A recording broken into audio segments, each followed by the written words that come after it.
Hey guys, today I'm going to show you how to add clickable links to Canva. First of all, this is a poster in Canva and I want to add a link on this click here button. If I click on it, I will click on the three dotted button.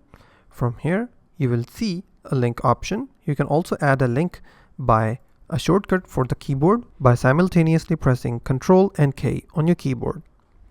Now you can add any link. For example, I will add youtube.com. I will click on done.